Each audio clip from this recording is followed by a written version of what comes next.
Salut à toi. Alors voilà, je te présente TapperMonkey, du coup, qui est une super extension pour ton navigateur qui va te permettre de faire plein de choses, comme notamment faire du scrapping de profil ou de réaction sur LinkedIn. Alors TapperMonkey va te permettre en fait de réaliser des scripts, d'accord, des scripts au format JS, afin de récupérer les informations. Donc là, j'ai concocté deux scripts, dont un qui est pour récupérer le profil en fait des réactions qui ont fait sur ce post. Donc là, effectivement, c'est un petit bout de JavaScript, hein, bien sûr, qui fait du scrapping. Donc bien évidemment, ce script sera fourni à la fin de la présentation. Donc allez, concrètement, du coup, je vais, par exemple, sur un post LinkedIn, voilà, et je vais récupérer, ce qui m'intéresse, moi, c'est de récupérer en fait tous les profils qui ont fait un like ou autre chose sur ce post. Donc, une fois que je charge la page, vous voyez là j'ai un petit 1 qui apparaît, donc c'est à dire que là TapperMonkey a vu qu'il y avait un script qui pouvait être réalisé, et du coup il le met en avant. Donc là ça m'a créé un petit bouton, j'ai cliqué dessus et la magie s'opère.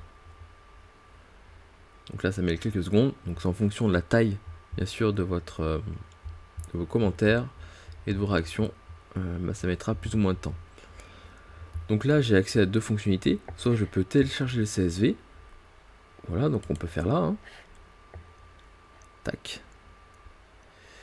Et là en fait, en téléchargeant le CSV, je vais récupérer finalement l'ensemble des profils. Voilà. Ou directement, ce que je peux faire, c'est du coup en fait copier l'ensemble des profils et arriver sur un formulaire qui va pouvoir être envoyé via une API REST. Donc si je fais un CTRL V, en fait par défaut, ça m'a copié toutes les informations. Voilà. Donc là, on peut imaginer effectivement que là j'ai fait un formulaire du coup avec N8N, et une fois que j'envoie ces informations là, par exemple, ça peut aller dans une base de données HubSpot, ça peut aller dans un Notion, ça peut aller là où on veut.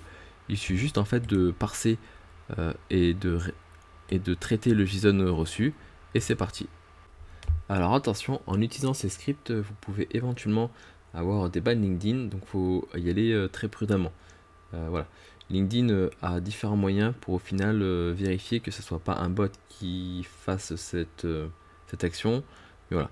Les timers qui ont été mis en fait permettent finalement de faire comme si c'était un humain qui faisait cette action.